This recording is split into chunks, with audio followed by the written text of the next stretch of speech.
నేడు ప్రపంచం మొత్తం అయోధ్య వైపు చూస్తోంది.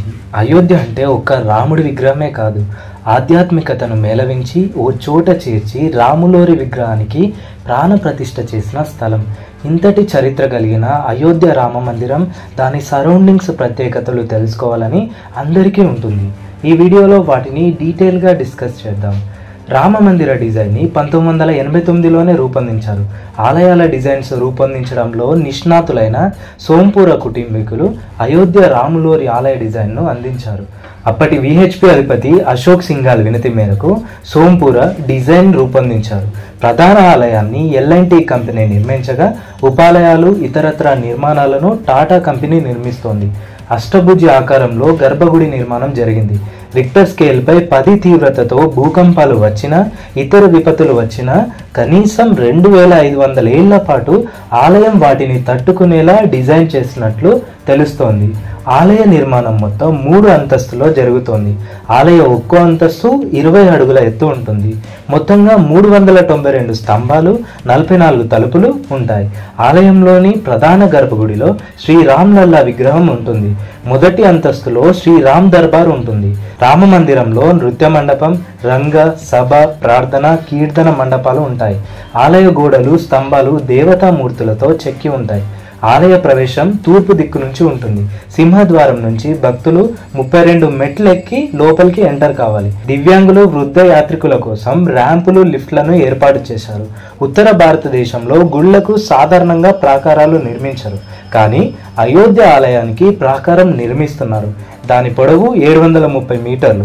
25,000 మంది వ్యక్తుల సామర్థ్యంతో యాత్రికుల సౌకర్య కేంద్రం నిర్మిస్తున్నారు.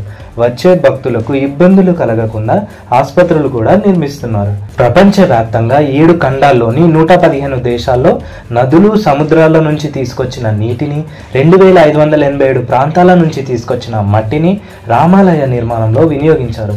ఒడిశాలోని కోనార్క్ సూర్య దేవాలయం గర్భగుడిలోని మూల విరాట్పై సూర్యకిరణాలు పడినట్లుగానే రామ మందిరంలోని బాలరాముడి విగ్రహం మీద శ్రీరామనవమి రోజు సూర్యకిరణాలు ప్రసరించేలా అయోధ్య ఆలయ నిర్మాణాన్ని చేపట్టినట్టు ఆర్కిటెక్టులు చెబుతున్నారు. మందిర నిర్మాణంలో నేల, గోడలు, మెట్లు, పైకప్పు ఇలా అన్నింటికీ రాయినే ఉపయోగించారు. ఎక్కడా ఇనుము, స్టీల్, సిమెంట్, కాంక్రీట్ ను వాడలేదు. అయోధ్యలో రామ మందిర నిర్మాణానికి గ్రీన్ సిగ్నల్ వచ్చాక అక్కడి ల్యాండ్ ని సర్వే చేశారు. ఈ సర్వేలో పునాదులు వేయడానికి ఆ నేల పనికిరాదని తేలింది. అలాంటి నేలలో పునాదులు వేస్తే భవిష్యత్తులో ప్రమాదం తప్పదని ఎక్స్పర్ట్స్ చెప్పారు. దీనికి పరిష్కారంగా భూమిని లోతుగా తవ్వి తొలుత సిమెంట్ మిశ్రమాన్ని ప్రధానాలయ నిర్మాణ పరిధిలో వేశారు. దానిపై గుడి నిర్మాణం చేపట్టారు. కర్ణాటకలోని మైసూర్కు చెందిన శిల్పి అరుణ్ యోగిరాజ్ తయారు చేసిన బాలరాముడి విగ్రహాన్ని అయోధ్య ఆలయంలో ప్రాణప్రతిష్ఠకు ఎంపిక చేశారు. కృష్ణశిలపై మలచిన ఈ విగ్రహం 150 నుంచి 200 కిలోల వరకు బరువు ఉంటుంది. బాలరాముడు కళ్ళు తామర పువ్వు రేకుల మాదిరిగా ఉంటాయి. ఆయన ముఖం చంద్రుడిలా ప్రకాశిస్తుంది. అయోధ్య భక్తుల కోసం యూపీ ప్రభుత్వం దివ్య అయోధ్య యాప్ని విడుదల చేసింది. ఈ యాప్లో నగరంలోని వివిధ ఆలయాలు, ఆధ్యాత్మిక ప్రదేశాల సమాచారం ఉంటుంది. హోటళ్లు, టూరిస్ట్ గైడ్లను ఇందులో ముందుగానే బుక్ చేసుకోవచ్చు. అయోధ్య రామ మందిరం ప్రధానాలయ తలుపులతో పాటు ఇతర తలుపులను నిర్మించే కాంట్రాక్ట్ సికింద్రాబాద్ బోయిన్పల్లిలోని అనురాధ టింబర్ డిపో వారు కంప్లీట్ చేశారు. యాదగిరిగుట్ట ఆలయ ద్వారాలను ఇదే కంపెనీ చేసింది. గర్భగుడిలో ప్రతిష్ఠించే బాలరాముడి విగ్రహం 51 అడుగుల ఎత్తు ఉంటుంది. విగ్రహాలను 3 శిల్పులు వేరువేరుగా రూపొందించగా చివరకు ఇందులోంచి ఓ విగ్రహాన్ని ట్రస్ట్ ఓటింగ్ ద్వారా ఎంపిక చేసింది. ప్రపంచంలో 3వ అతిపెద్ద హిందూ దేవాలయంగా రామ మందిరం చరిత్రలో నిలవబోతోంది. ప్రస్తుతం అంకోర్ వాట్లోని దేవాలయ సముదాయం ప్రపంచంలోనే అతిపెద్ద ఆలయంగా రికార్డులో ఉంది. తమిళనాడులోని తిరుచిరాపల్లిలో ఉన్న రంగనాథ స్వామి ఆలయం 2వ ప్లేస్లో ఉండగా అయోధ్య రామ మందిరం 3వ స్థానంతో రికార్డు నెలకొల్పనుంది. అయోధ్య రాముడి విగ్రహాన్ని తయారు చేయడానికి నేపాల్లోని ఓ నది నుంచి 2 భారీ శిలల్ని తీసుకురాగా విగ్రహ తయారీకి అవి పనికి రావని చెప్పారు. అలా ఎందుకన్నారో ఇదివరకే మన ఛానల్లో ఓ వీడియో చేశాను.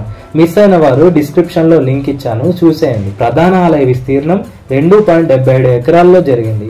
ఆలయ పొడవు 360 అడుగులు, వెడల్పు 235 అడుగులు, శిఖరం ఎత్తు 161 అడుగులు, ప్రవేశ ద్వారాలు 12. భక్తులకు స్వామివారు 35 అడుగుల దూరం నుంచే దర్శనమిస్తాడు.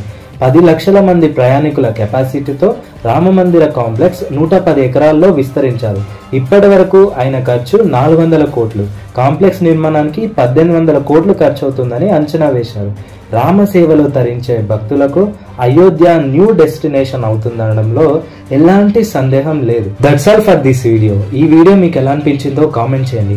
నచ్చితే లైక్ చేసి షేర్ చేయండి. ఇలాంటి ఇంట్రెస్టింగ్ అండ్ ఇన్ఫర్మేటివ్ వీడియోస్ కోసం వెంటనే మన ఛానల్ని సబ్స్క్రైబ్ చేసి పక్కనే ఉన్న బెల్ ఐకాన్ని యాక్టివేట్ చేయండి. Thank you.